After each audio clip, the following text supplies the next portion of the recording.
Hey everybody, it's Allison again, www.sdlprostretch.com. Please like and subscribe if you haven't already. This is the second part of a basic stretching routine for a couple clients of mine. And this one's pretty much all lower body. You'll need probably a chair and either a towel or a blanket or a pillow or something for your knees. As usual, work within your range of motion. Please don't tug at the muscle. And if something hurts, stop doing it. If you get stuck or something, just stop, take a break. And we're always pretty much moving and resisting, so we're always in motion. With that being said, let's come to the mat and we'll get started. So we're going to start with the hip flexor stretch. This one, you will definitely need some padding for your knees. I have some people that use double blankets, they use pillows, whatever you can get your hands on. There is a way to do this stretch standing, just by standing in a lunge position and bending your back leg and tilting the tailbone under and then moving forward and back. So you can do it that way, but you're going to get a lot more out of it if you can kneel. I used to buy volleyball knee pads for this stuff. So whatever you can get underneath your knee that's going to make you somewhat comfortable. All right. So we're here. I've got my left leg on the blanket. I am going to imagine pulling this left leg in toward my chest or pulling it forward. As I do that, I should feel like my legs want to scissor together.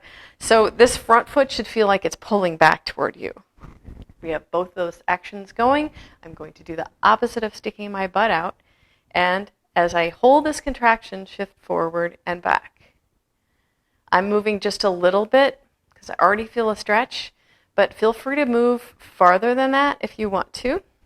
Just remember to stay straight up and down. Try not to lean forward, because if you lean forward, you're going to lose all the stretch in the hip flexor.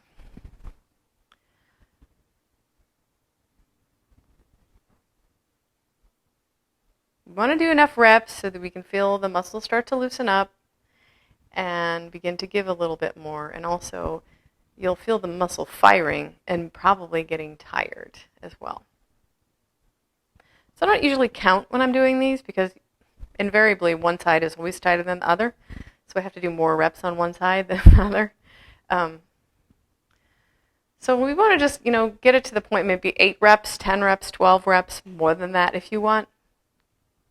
And you can count if you want to. And if you want to take this a step further, I'm going to take my left arm and lean to the right. I'm going up and over.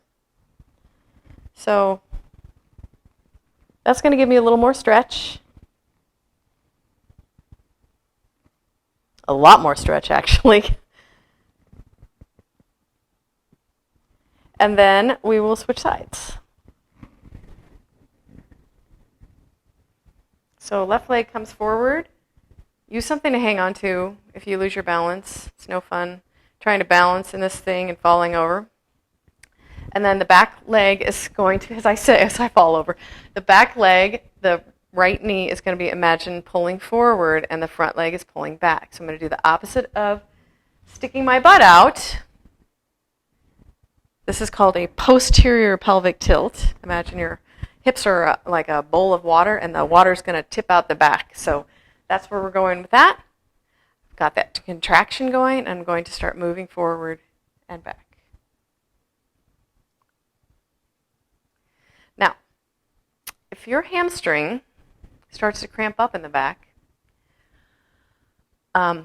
skip to the next stretch. See if you can stretch it out a little bit. So the next stretch we're going to do is the downward dog stretch.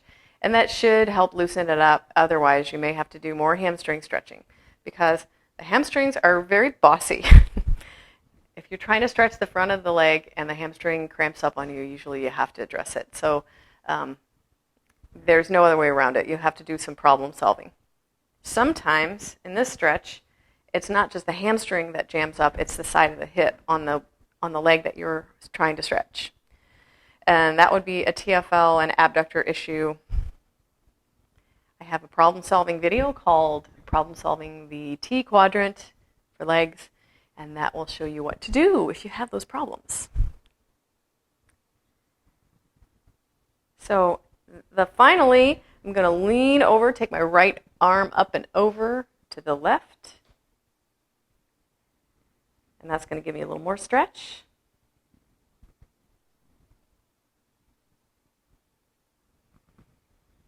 And then we will move on to the downward dog stretch.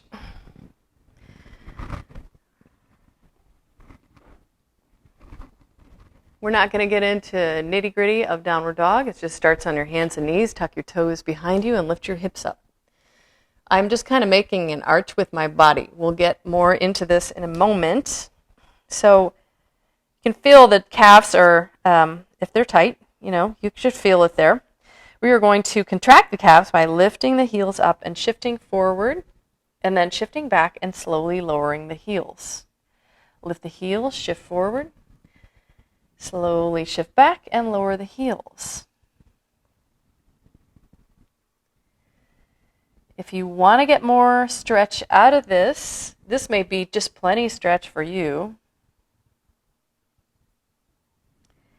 Then you can try a couple things.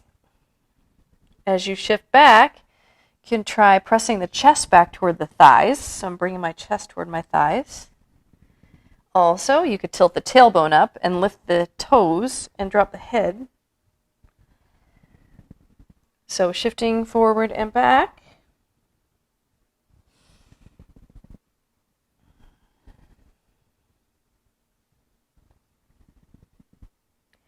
And lifting the toes really does it for me. Contracts the front of my shin and opens up the calves just a little bit more.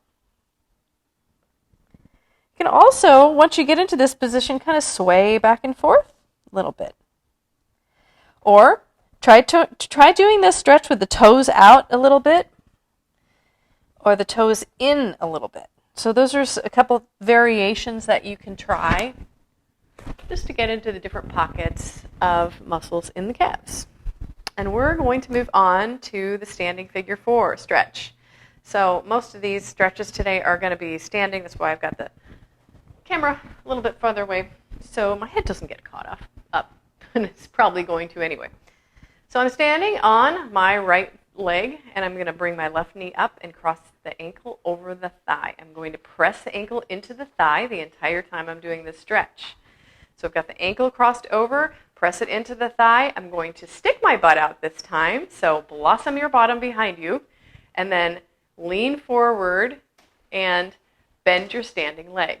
Come back up. Once you feel a stretch, you're going to come up. You're going to press your ankle into your thigh to rise back up again. So the entire time, I'm pressing the ankle into the thigh to contract the glutes, also getting a little bit into that lateral hamstring. And sometimes I like to call this one the glute extravaganza because there's so many muscles. The TFL on the side is getting targeted as well. But this is your abductor group. And the abductors are the muscles that move the leg away from the midline of the body.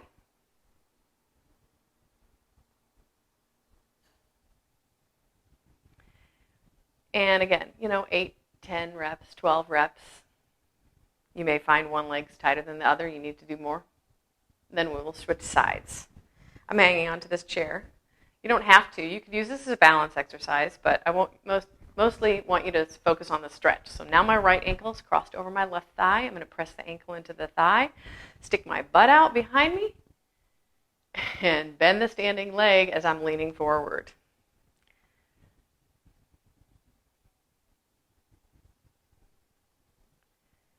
Whew, that's a good stretch. And yes, these stretches are a little bit of work because you're contracting the muscles. You may get a little quivery, a little shaky sometimes, and that's not a bad thing necessarily, as long as it doesn't hurt.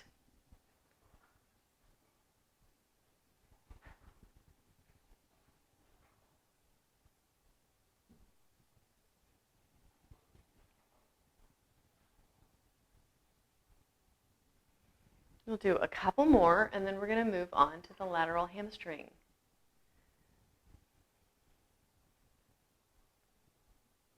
Okay, so lateral hamstring. definitely use the chair for this one. I am going to stand on my left leg. My right leg is going to shoot back behind me. Move forward just a bit. And I'm going to try to keep a straight line from my shoulder down to my foot. As I lean forward, the back leg is going to kick up. I'm going to reach down for the floor with my right hand. And then as soon as I feel a stretch, come right back up again. Now, we want to try to keep the hips as level as possible. You might need to turn your toe inward on the back leg just to get a little bit more of that internal rotation, which will get into the lateral hamstring a little bit more. The goal is not to touch the floor. The goal is to get the stretch. So as soon as you feel the stretch, come right back up.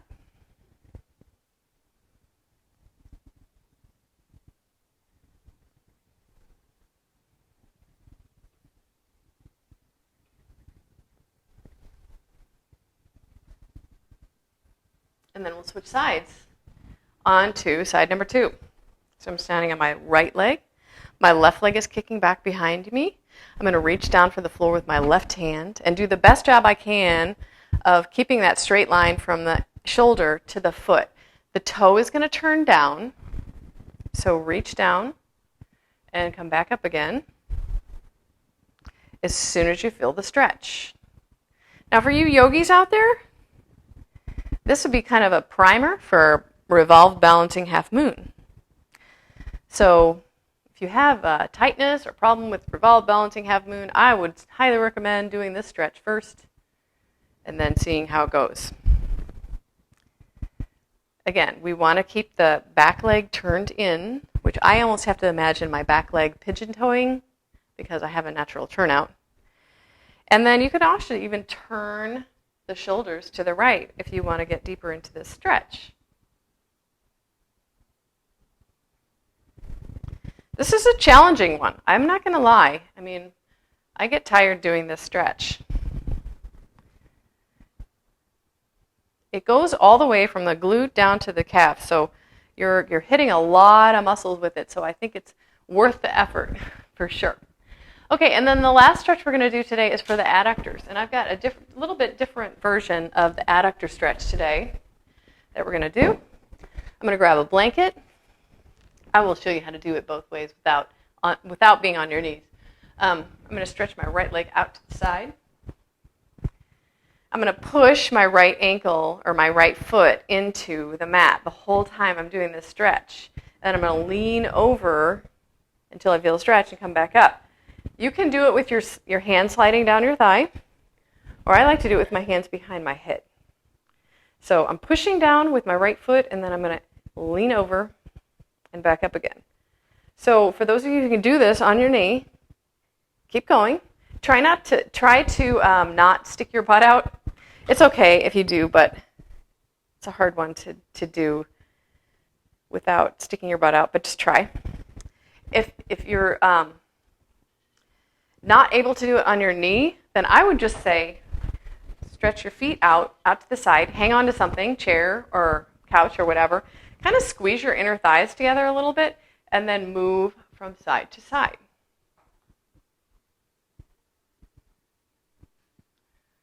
So I'm pushing my feet towards each other as I do the stretch. So that's option 2 if you don't want to kneel. If you are kneeling, we'll do the other side. So I'm stretching my left leg out to the side and pressing the foot into the floor. I've got my hands behind my head, but you could also do it this way. It's fine. Pressing the foot into the floor and leaning. So this is your inner thigh, your adductors, but also some QL because we're leaning. Our upper body is the resistance. Our leg is having to push against the resistance, which is the floor and your upper body.